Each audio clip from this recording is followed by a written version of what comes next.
afin de déterminer quelle institution efficace au service de ce développement-là.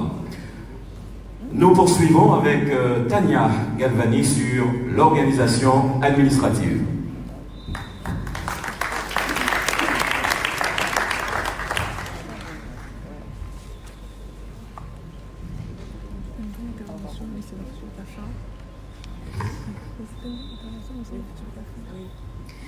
Monsieur le maire de Petit-Bourg, président de Guadeloupe Unie Solidaire et Responsable Guy Losbar, Monsieur le président de région Harry Chalus, Monsieur le sénateur Dominique Théophile, Monsieur le député Olivier Servat, Madame le ministre, maire de Basse-Terre Marie-Luce Panchard, Monsieur le président d'honneur de Guadeloupe Unie Dominique Larifla, Mesdames, Messieurs les cadres dirigeants du parti, Mesdames, Messieurs les intervenants, Mesdames, Messieurs les élus, Mesdames, Messieurs, en vos titres et qualités, chers invités, permettez-moi au préalable de vous souhaiter la bienvenue et de vous remercier d'être venus à cette convention de Guadeloupe Unie Solidaire et Responsable dédiée à la question de l'évolution institutionnelle.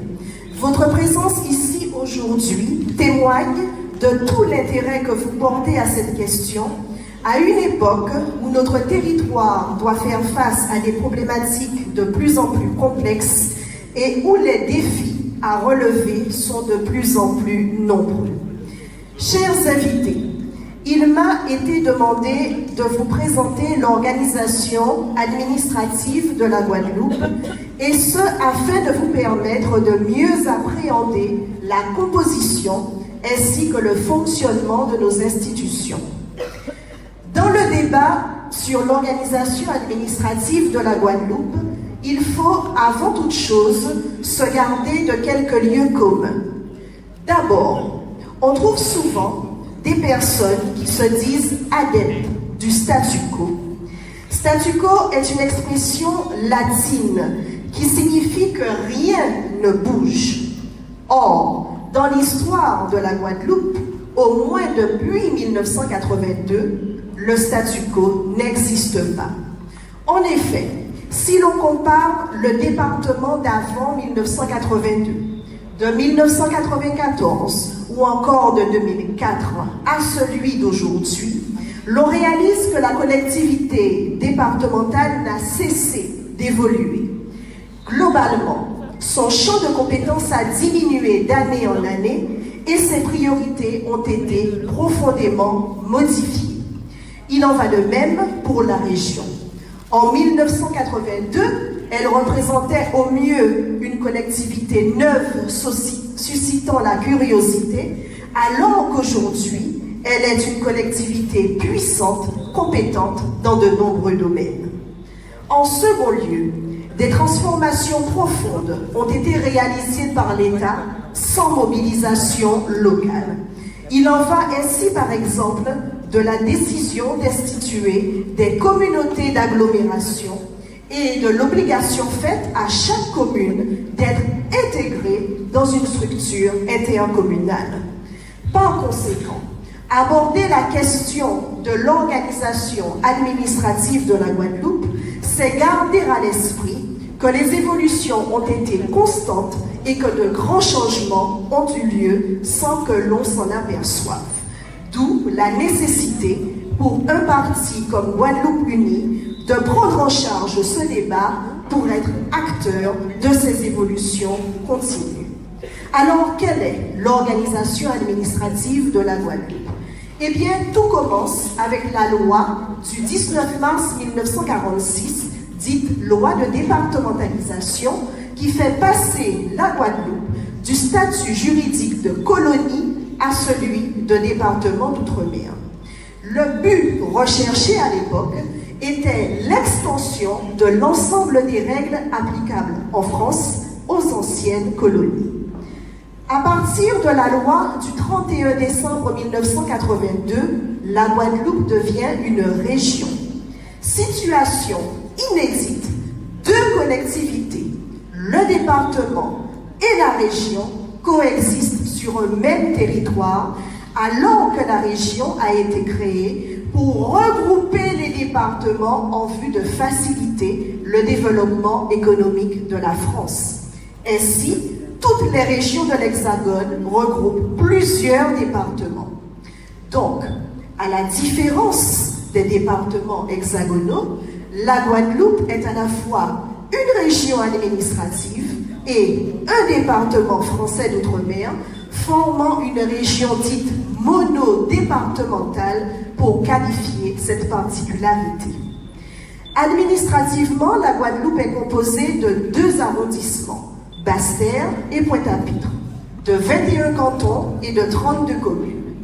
Depuis la loi du 21 février 2007, l'ancien arrondissement de la Guadeloupe composé des îles du Nord a été scindé en 2 collectivités d'outre-mer, Saint-Martin et Saint-Barthélemy.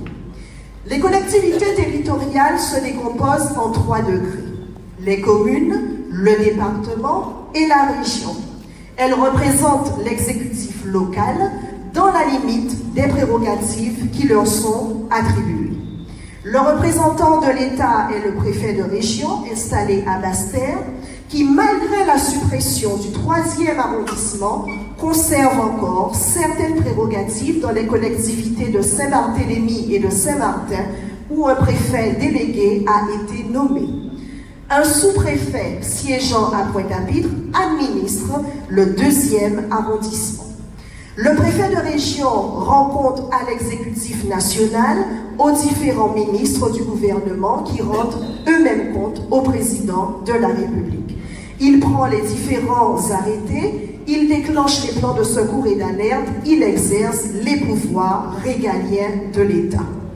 Par ailleurs, il convient de préciser, et c'est important, que la question de l'aménagement institutionnel est devenue plus complexe depuis que la loi du 16 décembre 2010 de réforme territoriale a conduit à regrouper toutes les communes au sein d'établissements publics intercommunaux à fiscalité propre. Ainsi, en Guadeloupe, il y a 5 communautés d'agglomération que sont Cap Excellence qui compte 3 communes, la communauté d'agglomération du Grand Sud Caraïbe composée de 11 communes, la communauté d'agglomération du Nord Basse-Terre qui compte 6 communes, celle de la Riviera du Levant formée par 4 communes et enfin celle du Nord Grande-Terre qui en compte 5. En outre, il existe une communauté de communes à Marie-Galante formée par les 3 communes de l'île. Aux communautés d'agglomération s'ajoutent des syndicats intercommunaux tels que le syndicat intercommunal de la Piscine, Gosier, Abîme, Pointe-à-Pitre. Il faut reconnaître que l'intégration de ce dispositif intercommunal au sein de la région monodépartementale n'est ni évidente ni facile. En effet, ayant pour objectif de mutualiser les moyens en vue d'augmenter la satisfaction des administrés, il lui est reproché de rendre plus complexe et parfois plus onéreux le fonctionnement des services publics. Enfin, la loi du 7 août 2015 portant nouvelle organisation territoriale de la République, dite loi NOTRe, qui avait pour but de réorganiser et de clarifier les compétences des différentes collectivités territoriales, est venue renforcer le pouvoir des régions en termes de développement économique, de transport, d'aménagement durable ou encore d'enseignement. Elle a aussi limité les compétences du département à la solidarité et à la gestion des collèges et elle a enfin renforcé les pouvoirs des intercommunalités, notamment en relevant le seuil de constitution de ces établissements publics de coopération intercommunale, les EPCI, à 15 000 habitants contre 5 000 auparavant, avec pour principe que plus une communauté est large, plus elle est puissante. Et c'est ainsi que les intercommunalités ont récupéré des compétences qui étaient jusque-là dévolues aux communes, telles que par exemple la collecte des déchets ou encore le développement économique. Alors quel est en second lieu le régime législatif applicable chez nous? C'est celui de ce que l'on appelle l'identité législative prévue à l'article 73 de la Constitution. Cela signifie quoi? Eh bien, cela signifie que toutes les lois, tous les règlements qui sont votés au plan national sont applicables de plein droit chez nous. Ce système produit certes de l'égalité, mais aussi de l'uniformité. Et c'est sans doute ce caractère automatique qui permet d'expliquer que l'on se retrouve aujourd'hui avec une région sur un territoire qui était déjà un département. Or, souvenez-vous, je vous le disais il y a quelques instants, les régions avaient été créées pour regrouper plusieurs départements. Toujours est-il que l'article 73 de la Constitution prévoit que des adaptations peuvent avoir lieu en Guadeloupe pour tenir compte de nos spécificités. Avant 2003, c'est le Parlement seul qui se chargeait d'adapter. Par exemple, l'institution du Régiment du service militaire adapté, le RSMA, est une adaptation, une expérience outre-mer.